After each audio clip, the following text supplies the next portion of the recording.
আরো উপস্থিত হয়েছেন কি জানি মামার নাম মানিক মন্ডল সাহেব। আমার ওনাকে আমি মামা বলি। আমার সাথে অনেক আগে থেকে অনেক ভালো একটা সম্পর্ক, প্রায় স্টেজে এই বছর অনেকগুলো স্টেজে দেখা হয়েছে, প্রায় মাহফিলগুলোতে উনি অ্যাটেন্ড করে থাকেন।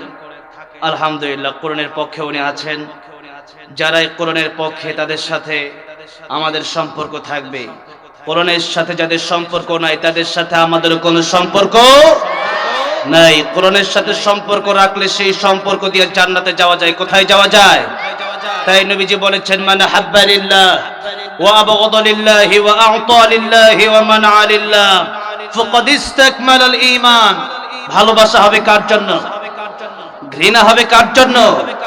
আমরা এদেশের আলেমদেরকে ভালোবাসি, কোরআনের সাথে যারা আছে তাদেরকে ভালোবাসি। যেরকম আমরা আল্লামা সাঈদী রহমাতুল্লাহ আলাইহিকে ভালোবাসি কোরআনের জন্য। তিনি চলে গেছেন, জেলে ছিলেন, ভালোবাসা কমছে না বাড়ছে? আর স্বৈরাচারগুলো দেশে ছিল, তাদেরকে মানুষ উপর দিয়া যতই ভালোবাসতো, পালানোর সময় কোনো লোক খুঁজে পাওয়া যায় না। ঠিক না ঠিক?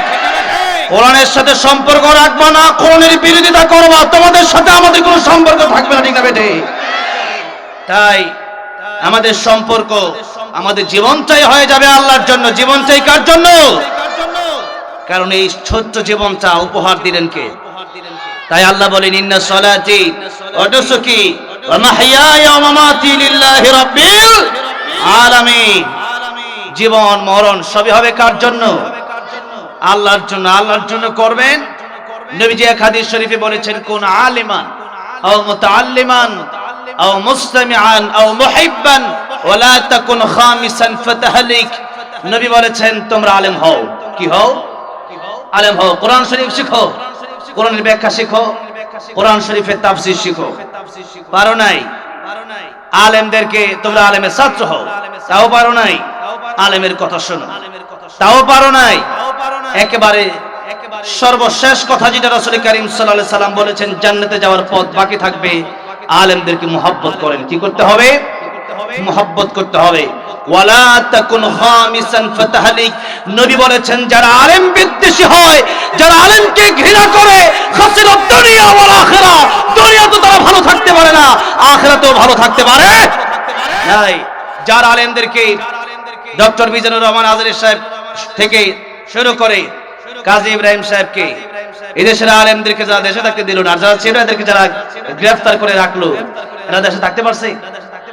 মিজানুর রহমান আজহারী সাহেব আসছে, ঠিক না বেঠে? তারা থাকতে পারে নাই কেন? আমি মনে করি আওয়ামী লীগ আরো অনেক বছর থাকতে পারত, যদি তারা ইসলাম প্রিয়, আলেম প্রিয় মানুষদের সাথে যদি বেয়াদবি না করত। তাদের সবচেয়ে বড় দোষ ছিল আওয়ামী লীগের, তারা আলেম বিরোধী ছিল, ইসলাম বিরোধী ছিল, কোরআন বিরোধী ছিল, যার কারণে জাতির পিতা ইব্রাহিম আলাইহিস সালামকে বাদ দিয়া নিজের বাবাকে নবীর জায়গায় বসাতে চেয়েছিল। ঠিক না বেঠে? এই শিক্ষা আমাদের নিতে হবে। আলেমদের সাথে যারাই বেয়াদবি করেছে ক্ষমতা টিকে নাই। আলেমদের সাথে যারাই বেয়াদবি করেছে দেশ ছাড়তে হয়েছে।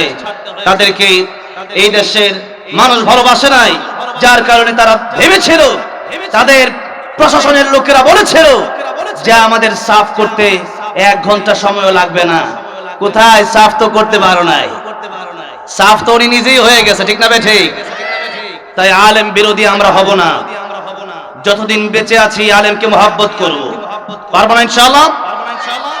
নবীজি বলেছেন, আলেমকে যারা মুহাব্বত করবে কিয়ামতের ময়দানে আল্লাহ রাব্বুল আলামিন এমন মানুষকেও জান্নাতের মেহমান বানাবেন, যে মানুষ আলেমকে মুহাব্বত করে বেশি কিছু করে নাই, কেবলমাত্র